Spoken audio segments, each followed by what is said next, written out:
Hello everyone, my name is Steven, and today I'll be talking about why video games are not a problem. Now, today, how easy is it to get your hands on one of these?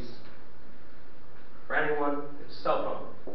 Everyone has one, everyone gets one, and for the most part, you've probably had one for quite a few years now.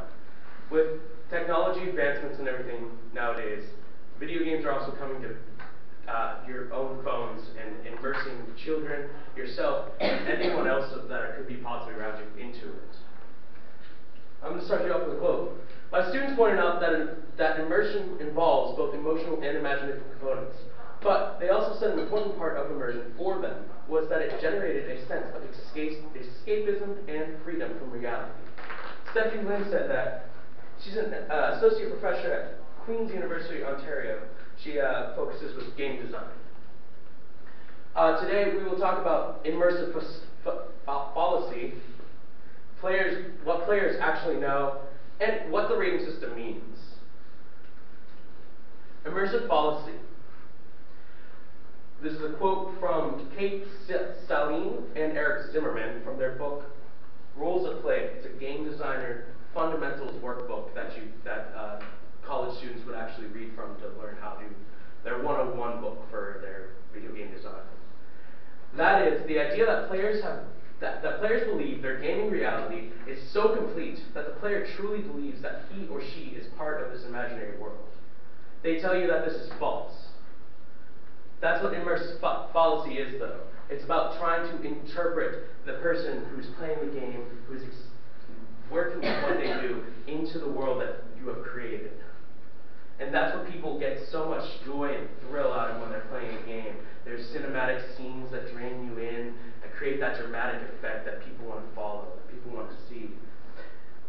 Another quote from Francisco Dominic Ramírez stated in an essay called Immersion, all forms of entertainment strive to create suspension of disbelief, a state in which a player's mind forgets that it is being subjected to entertainment and instead accepts it with what it perceives as reality. Now, those two quotes sort of contradict each other, but they're both focusing on that idea of immersing their audience, but no one's really taking in that as their own reality. Sure, it seems like reality at that moment that they're in, but they are not actually going to be acting upon that as reality when it comes through. Players' knowledge. Players know that it's not the real world. They know that they're supposed to be doing something else that they're not actually doing. It's something that they're able to immerse themselves into, escape, as that quote said earlier. Know your limitations. Everyone has a limitation. When I took the survey, many people stated that they had 1 hour, 2 hours, 3 hours. One person said 10 plus hours. A lot of people said 0 hours a week on playing video games. You have to know your limitations so that you don't become immersed into this. And that's something that you can be taught when you're growing up. One of the surveys that I took talked about age of when people actually started playing video games in this class. And the average was between 5 and 10 years of age. Everyone answered between that 5 to 10, 5 to 7 area range. And you probably didn't learn how to play a video game just by yourself. Someone came up to you and was like, hey, here, try this. Then maybe a parent or guardian explained to you, hey, you can't do this or this with that. It's trying to make sure that you have those limitations in front of you to know that you're not going to be involved and enveloped into that game.